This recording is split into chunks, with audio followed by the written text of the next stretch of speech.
तो नमस्कार, आदाब, सत श्री अकाल दोस्तों। मैं रजनी स्वागत करती हूँ आपका हमारे चैनल राजस्थान ज्ञान में। तो दोस्तों 25 फरवरी के न्यूज़ हैं। आज है 26 जनवरी। 2-3 दिन से न्यूज़ पेंडिंग चल रही हैं क्योंकि आपको पता है कि बजट आ चुका है और बजट तैयार करने में थोड़ा सा टाइम लगता है। तो बजट ज़्यादा ज़रूरी होता है। न्यूज़ तो डेली की चलती रहती हैं और आज नहीं करवाती हूँ तो कल के पेपर में वो मैं कवर कर ही लेती हूँ। तो बजट तैयार करने के लिए मुझे थोड़ा सा टाइम लग गया था तो न्यूज़ लेट हो गई। तो 25 प्लस 4 24 और 5 दोनों की न्यूज़ ये इस PDF में आपको मिलेंगी। और जो आज की न्यूज़ है, आज है 26, ये एक वीडियो और आ जाएगा और उसके बाद में आएगा आपके बजट का वीडियो। तो बिना देरी के शुरू करते हैं 24-25 की न्यूज़। ठीक है। दादा साहब फाल्के पुरस्कार के समान अब किस एक प्रख्यात फिल्मकार के नाम से पुरस्कार शुरू किए जाएंगे। दोस्तों जैसा कि आपको पता है कि फिल्म इंडस्ट्री में जो बड़े पुरस्कार हैं वो दादा साहब फाल्के पुरस्कार दिए जाते हैं। सेम वैसे ही अब एक और पुरस्कार देने की घोषणा की है हमारे जो सूचना प्रसारण मंत्री हैं प्रकाश जावड़ेकर जी, उन्होंने। तो वो कौन से पुरस्कार हैं, वो कौन से फिल्मकार हैं? सत्यजीत रे हैं दोस्तों। सत्यजीत रे के नाम पर अब दादा साहब फाल्के पुरस्कार के समान ही सत्यजीत रे पुरस्कार दिए जाएंगे, जो अब देखते हैं घोषणा हो चुकी है इस साल से दिए जाते हैं या नेक्स्ट ईयर से ये दिए जाएंगे। किस देश के सुप्रीम कोर्ट ने फिर से संसद बहाल करने के आदेश दे दिए हैं? दोस्तों हमने नेपाल की राजनीति पढ़ी थी कि नेपाल में क्या चल रहा है। नेपाल में जो पार्टी थी वहाँ की, वो 2 सदस्यों, पहले ये देख लेते हैं एक बार। नेपाल के सुप्रीम कोर्ट ने दोस्तों वहाँ की संसद को फिर से बहाल करने का आदेश दे दिया है। तो दोस्तों नेपाल में संसद भंग हो चुकी थी और स्वयं वहाँ के प्रधानमंत्री ने सुप्रीम कोर्ट से अपील की थी कि संसद को भंग कर दिया जाए और इसलिए संसद भंग कर दी गई थी। लेकिन जब अब पूरी उसकी जानकारी ली गई और पूरी इस पे वो जानकारी जुटाई गई तो उसके बाद में पता चला कि संसद भंग करने जैसी कोई परिस्थितियां नहीं है। इसलिए सुप्रीम कोर्ट ने नेपाल के जो PM हैं उनको संसद फिर से बहाल करने, मतलब फिर से संसद बनाने के आदेश दे दिए हैं।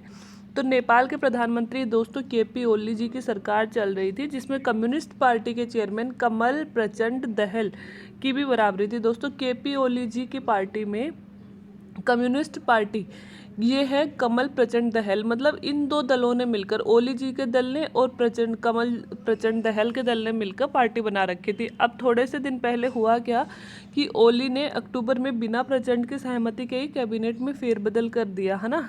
मतलब अगर 2 दलों के गठबंधन की सरकार है तो दोनों से आपस में पूछकर कुछ भी करना पड़ेगा, ऑब्वियस सी बात है। लेकिन ओली जी ने क्या कर दिया, क्योंकि ओली जी अभी प्रधानमंत्री हैं, तो ओली जी ने क्या कर दिया कि प्रचंड से पूछे बिना ही इसमें कैबिनेट में फेरबदल कर दिया। इससे दोनों में विवाद शुरू हो गया और विवाद बढ़ने पर जब ओली को लगने लगा कि अब हमारी सरकार जाने वाली है, तो ओली ने कामकाज में दखलंदाजी के बीच सरकार चलने में असमर्थता बताते हुए ओली ने बोला कि कामकाज में बहुत ज़्यादा दखलंदाजी हो रही है और इस ऐसी परिस्थिति में सरकार नहीं चलाई जा सकती। यह बात बोलते हुए 20 दिसंबर 2020 को राष्ट्रपति को प्रस्ताव भेजा और संसद भंग करवा दी।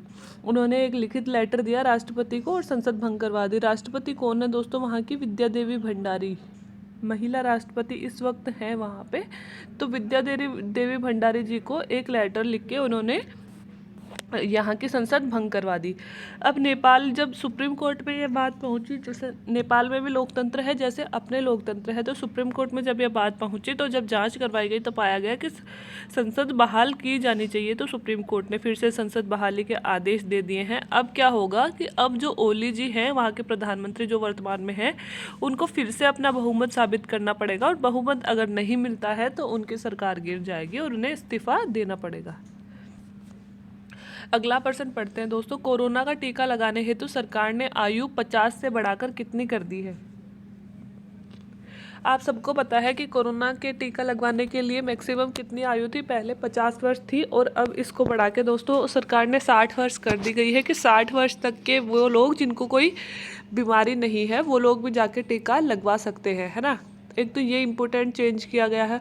और इससे ज़्यादा तो आपको पता ही है कि 45 वर्ष से ऊपर वाले मॉर्बिडिटीज़ लोग, मतलब जिनको कोई गंभीर बीमारी नहीं है, या फिर 45 वर्ष के वो लोग एक मिनट, वो आगे पढ़ते हैं। पहले ये देख लीजिए, 60 वर्ष तक की आयु तो अलाउ कर दी है। पहले 50 वर्ष तक के लोगों को ही परमिशन दी गई थी, अब 60 वर्ष तक के लोगों को परमिशन दे दी है।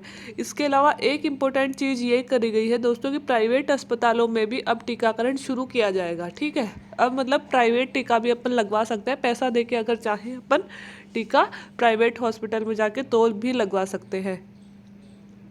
और अब शुरू होगा 45 वर्ष से अधिक आयु वर्ग के मोर्बिडिटीज़ वालों का टीकाकरण। मतलब जिनको कोई गंभीर बीमारी होती है उनको बोलते हैं मोर्बिडिटीज़। 45 वर्ष से ऊपर के प्रत्येक व्यक्ति, मतलब 45 वर्ष से लेकर 60 वर्ष तक के व्यक्ति प्लस मोर्बिडिटीज़ मतलब गंभीर बीमारी वाले लोगों को भी टीकाकरण करवाने की अब इस चरण में अपन पहुंच गए हैं। अब इन लोगों का टीकाकरण करवाया जाएगा। ठीक है, अब दोस्तों टीके को जो प्राइवेट किया गया है तो वो प्राइवेट करने का सरकार का उद्देश्य क्या है? सरकार तो कह रही थी कि हम फ्री में टीका लगाएंगे, फिर एकदम से क्यों टीके को प्राइवेट कर दिया गया है? तो इसके 3 रीज़न दिए गए हैं। एक तो ये कि 45 वर्ष से ज़्यादा लोगों की आबादी ज़्यादा है, मतलब संख्या ज़्यादा है, और सरकार को इतनी जल्दी, मतलब आप देख सकते हो कि कोरोना वापस से लौट के आ रहा है, दूसरा स्ट्रेन कोरोना के आने की आशंका हो गई है। तो एक बड़ी संख्या की आबादी को सिर्फ सरकारी क्षेत्र में ही टीका लगाना सरकार के लिए पॉसिबल नहीं हो पा रहा है, इसलिए सरकार चाह रही है कि जो लोग ज़्यादा अवेयर हैं अपने स्वास्थ्य को लेके वो फिर से टीका लगवा, वो मतलब प्राइवेट क्षेत्र में जाके भी टीका लगवा सकते हैं। दूसरा है कि कोरोना के न्यू स्ट्रेन की आशंका बढ़ गई है। जैसे हमने देखा है कि महाराष्ट्र और साउथ के कई राज्यों में है ना न्यू स्ट्रेन आने की आशंका बढ़ गई है, तो वहाँ भी टीका, मतलब इसलिए कि सरकार चाहती है कि न्यू स्ट्रेन ना आए, इसलिए भी टीकाकरण प्राइवेट किया गया है। और तीसरा, सरकार किसी भी हालत में लॉकडाउन के लिए तैयार नहीं है, इसलिए सरकार चाहती है कि फिर से कोरोना के मरीज बढ़े, हमको लॉकडाउन जैसी स्थिति में पहुंचना पड़े, इससे पहले ही सबको टीकाकरण कर दिया जाए, है ना। तो इन 3 वजहों से टीके को प्राइवेट भी किया जाएगा। मोटेरा स्टेडियम का नया नाम क्या होगा दोस्तों? आप सबको पता है, 2-3 दिन से बड़ी न्यूज़ चल रही है। जो मोटेरा स्टेडियम है गुजरात में, उसका नाम बदलकर अब कर दिया गया है नरेंद्र मोदी स्टेडियम।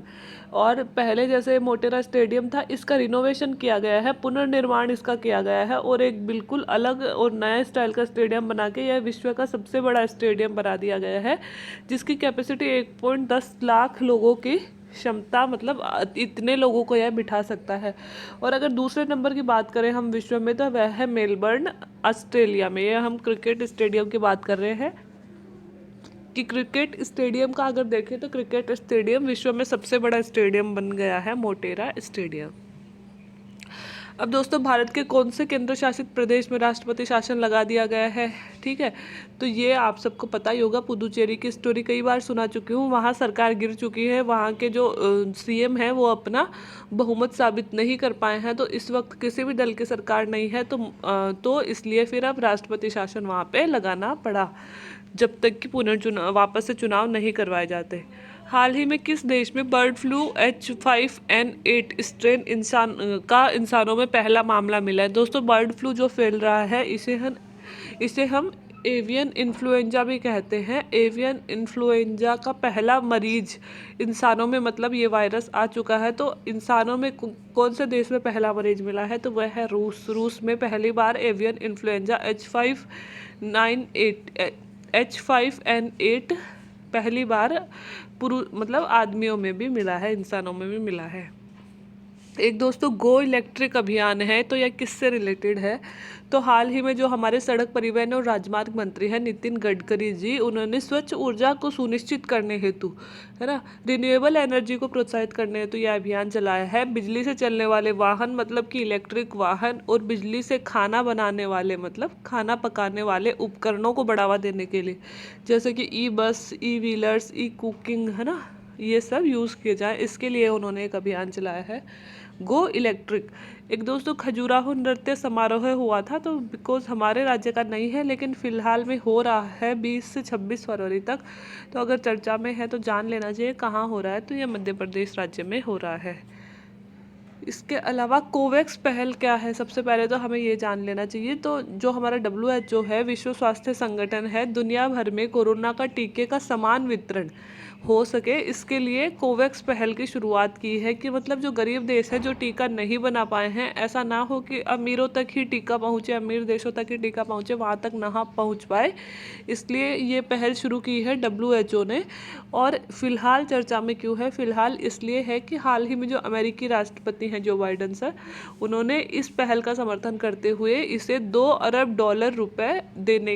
अरब देने का की घोषणा की है इस पहल को, तो इसलिए यह चर्चा में है। दूसरे खेलो इंडिया यूनिवर्सिटी गेम्स की मेजबानी किस राज्य को दी है? दोस्तों दूसरे जो खेलो इंडिया यूनिवर्सिटी गेम है वो कहाँ हो रहे हैं अभी? तो वो हो रहा है कर्नाटक में। और अगर हम खेल मंत्री की बात करें तो किरण रिजिजू हमारे खेल मंत्री, और कर्नाटक के CM की बात करें तो BS येदियुरप्पा कर्नाटक के CM हैं।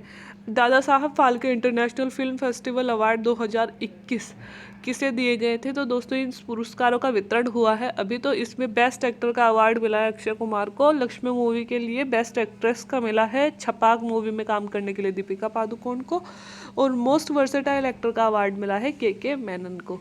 तो ये थी दोस्तों 2 दिन की इंपॉर्टेंट न्यूज़। आज की इंपॉर्टेंट न्यूज़ भी अभी आपको आधे घंटे के अंदर मिल जाएंगे, तो वीडियो देखने के लिए थैंक यू वेरी मच।